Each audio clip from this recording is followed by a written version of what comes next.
Hello, everyone. Hello, happy Monday. Happy Monday. Thanks for joining us. We're the Hatch Homes group, minus a few members. But this is our Monday market update. Thank you so much for joining us.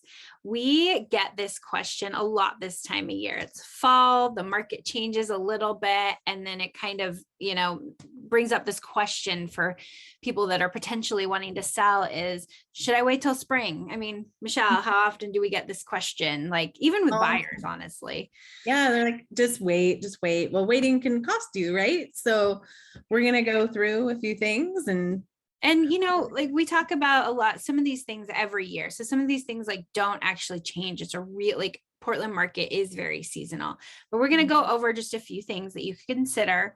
And honestly, just like, I don't see the point in waiting until spring to sell your house. And here's why. yeah, and this year is very different too. The numbers are still going up. That Angela, like you've noticed in your listings that you get less offers, lots of activity, less offers, but still very solid prices.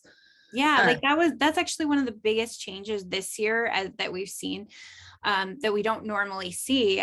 Normally in the fall, we actually do see prices go down a little. Like we don't see the like well over list price offers this time of year.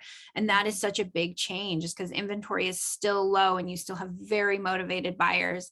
And so, yes, less offers, so less competition for you buyers, but still very solid prices. The prices are holding strong. Absolutely. I mean, year over year, prices have gone up nationally 19%, and sometimes in some places over 22% year over year. And that's pretty staggering. And what we're thinking is that that's probably not going to be the case for very long, because that's a really high amount to go year over year. We will still see appreciation in the double digits, I'm sure, but 19 to 20% is pretty high. But that's just an example of how the numbers are still going up, and we're still going to see average prices going up with that. Like in Portland alone, average prices have gone up about $100,000 from this time last year. So that's a little bit of a unique situation that we're in the metro area here. And see the total active listings this time of year and how it drops. Well, yeah, I think that this is a really important graph because it shows, we bring these to our listing appointments, especially this time of year, but you'll see how, like in the spring and late spring going into summer, we have the most amount of listings on the market. Same with like new listings, the most are during that time. And yes, we have a lot of buyers during that time. That's when a lot of buyers are active as well. Mm-hmm. But if you just think about it in a term of supply and demand, look at that. Like, especially the next graph, like really shows just how like it's just going down. New listings are down, down, down. And so yes, this month of October can be a really good sweet spot for buyers, but like if you're paying attention to what the market's doing and you think about, okay, well, there's still some really like motivated buyers out there right now. And come November and December, I'm going to have way less competition for my listing. So, like paying attention to the seasonality of the Portland market is important and could benefit you. Yeah, absolutely. Less competition is better in a lot of ways, right? Yeah. Yeah. And this is just a case study, right? Like we have this like time of year where, the market shifts a little, like maybe what we say balances a bit, like stabilizes, adjusted, however you want to say it. Yeah. Well, one thing to remember, what we think is a balanced market, or what used to be a balanced market, is like 4 to 6 months of inventory.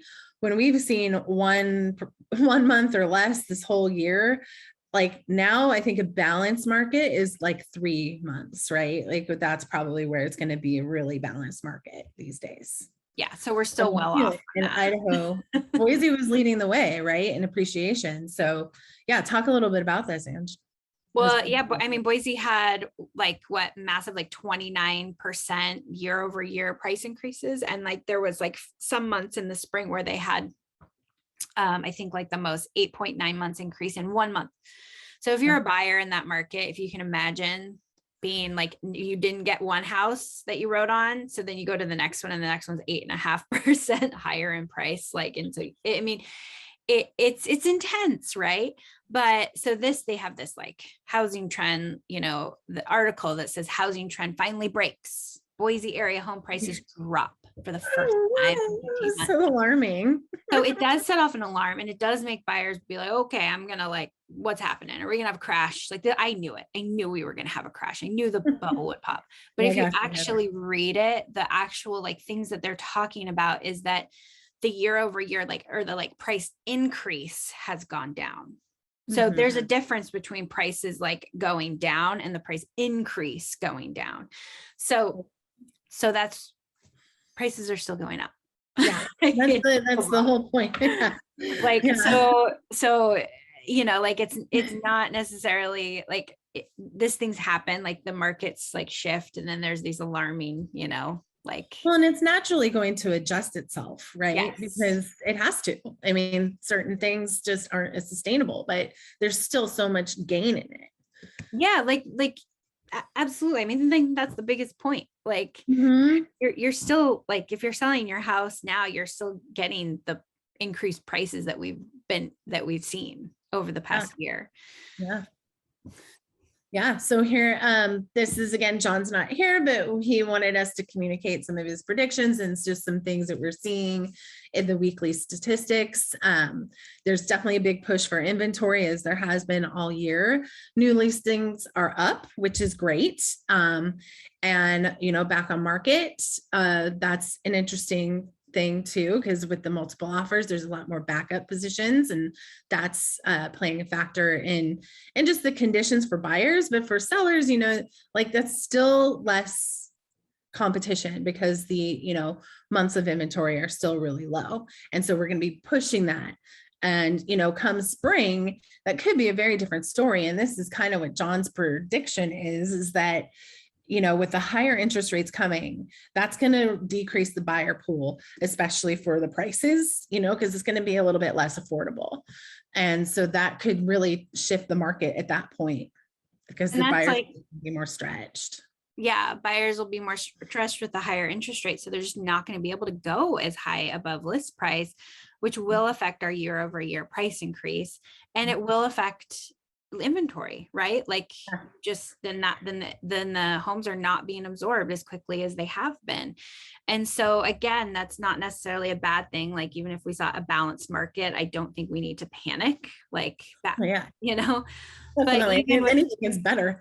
Yeah. But even these things with sellers, like there's some market indicators that's showing that it's not as good of a time to sell your house. But you have to remember what we could be facing come spring with these higher interest rates.